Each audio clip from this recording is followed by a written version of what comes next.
Saint Martin দ্বীপে সকালের দৃশ্য অত্যন্ত দৃষ্টিনন্দন এবং শান্তিপূর্ণ। সূর্য ওঠার আগ থেকেই দ্বীপটি একটি নীরবতার মধ্যে নিমজ্জিত থাকে, যেখানে বাতাসের মৃদু পরশ এবং সমুদ্রের শব্দ ছাড়া আর কিছুই শোনা যায় না।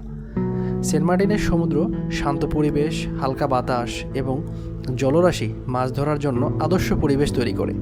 জেলেরা সাধারণত তাদের জাল বা নেট ব্যবহার করে মাছ ধরেন। এই সময়ের মধ্যে সেন্ট মার্টিন দ্বীপের আশেপাশে সাগরের জল অনেক শান্ত থাকে, আর মাছ ধরার এই শান্ত মুহূর্তটি প্রকৃতির এক নিখুঁত দৃশ্য হয়ে ওঠে। সাধারণত স্থানীয় মানুষের কঠোর পরিশ্রম এবং প্রকৃতির সঙ্গে তাদের সখ্যতা এই দৃশ্যটিকে আরও সুন্দর করে তোলে। দ্বীপের প্রশান্ত পরিবেশ, মৃদু ঢেউ এবং জেলেদের মাছ ধরার দৃশ্যের মাঝে এক শান্তি এবং সৌন্দর্যর অনুভূতি ফুটে ওঠে।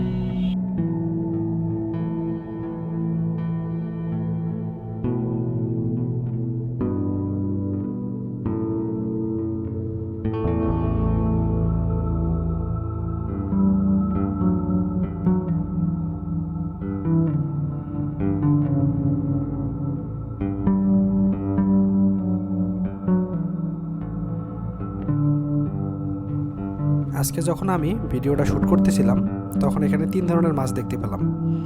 একটা হচ্ছে সাদা রূপচাঁদা, স্যালমন ফিশ এবং শুধু চান্দা মাছ। এবং এগুলোর প্রাইস বলতেছে জেলে ভাইয়েরা, যেটা সাদা রূপচাঁদা সেটা 600 টাকা কেজি, স্যালমন ফিশ 700 টাকা কেজি এবং শুধু চান্দা যেটা সেটা 550 টাকা কেজি। তো আপনারা যদি এগুলো কিনতে চান কিনতে পারবেন, এবং কিনে আপনারা যে রিসোর্টে উঠবেন সেই রিসোর্টে গিয়ে যদি বলেন যে আমি এই মাছটা এইভাবে খেতে যাচ্ছি, তাহলে তারা আপনাকে ওইভাবেই রান্না করে পরিবেশন করে খাওয়াবে। এবং এটার জন্য আপনাকে একটা এক্সট্রা পে করতে হবে। আপনি যদি পেটা করে দেন তাহলে আপনি আপনার মতো করে মাছটা খেতে পারবেন। দেখা হবে নেক্সট কোনো ভিডিওতে। ততক্ষণ পর্যন্ত ভালো থাকবেন, সুস্থ থাকবেন। আল্লাহ হাফেজ।